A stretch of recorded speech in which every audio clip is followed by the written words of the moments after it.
नमस्कार, मैं राज पुरोहित मधुर जी, आप देख रहे हैं इष्टों तक।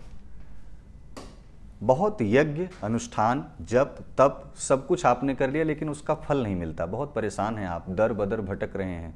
बहुत सारे ज्योतिषियों से, महात्माओं से, मंदिरों में जा करके आपने सलाह लिया लेकिन सही मार्ग नहीं मिल रहा है। आपने ध्यान दिया होगा कि श्रीमद् भागवत महापुराण में गोकर्ण ने भी इतना ही कहीं ना कहीं उनके जीवन में भटकाव था। तब जाकर के धुंधकारी के लिए श्रीमद् भागवत महापुराण का उन्होंने श्रवण किया, तब आत्मदेव और धुंधकारी को जाकर के प्रेत योनि से मुक्ति मिली थी। सबसे बड़ी बात यह है, पहली बात कि लकड़ी में दीमक लग जाती है तो हम केमिकल लकड़ी के ऊपर नहीं डालते, दीमक जहाँ लगी हो वहाँ डालते हैं।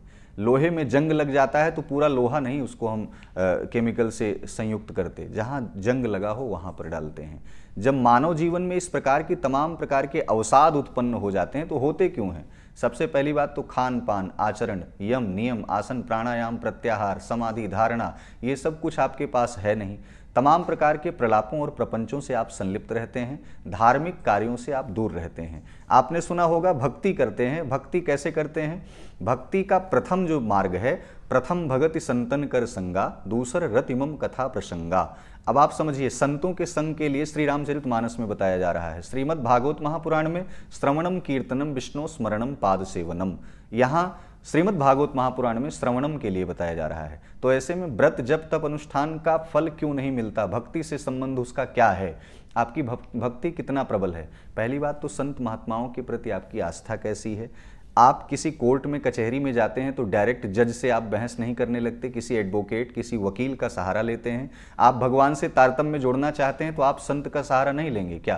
तो ऐसे में संत से होकर के ये प्रभुता, अखंडता व्याप्त होती है। संत से होकर के ही लोग गुजरते हैं, संतों की कृपा से।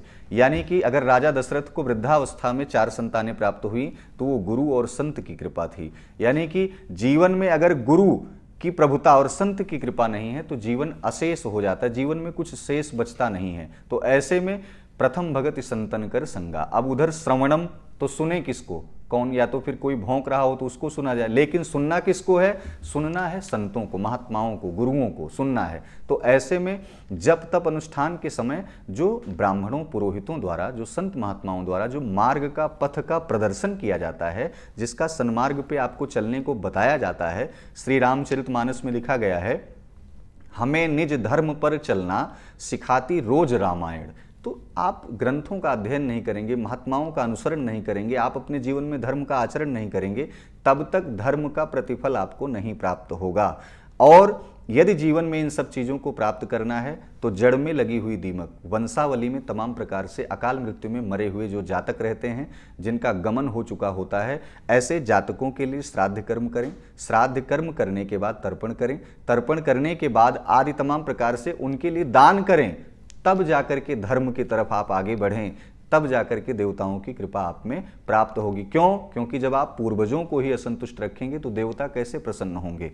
तो ऐसे में माता पिता सबसे बड़े आपके देवता हैं। माता पिता के मार्गों का अनुसरण करते हुए यदि जीवन में व्रत अनुष्ठान यज्ञ का फल का आपको फल नहीं प्राप्त हो रहा है तो ऐसी परिस्थिति में सबसे पहले आप अपने पूर्वजों के निमित्त श्राद्ध और तर्पण क्रिया को संपन्न करने के बाद ही व्रत और अनुष्ठान करें, जिससे कि ना किसी ब्राह्मण, ना किसी संत, ना किसी महात्मा, ना धर्म पर कोई उंगली उठे, आपके जीवन में मंगलोत्सव हो।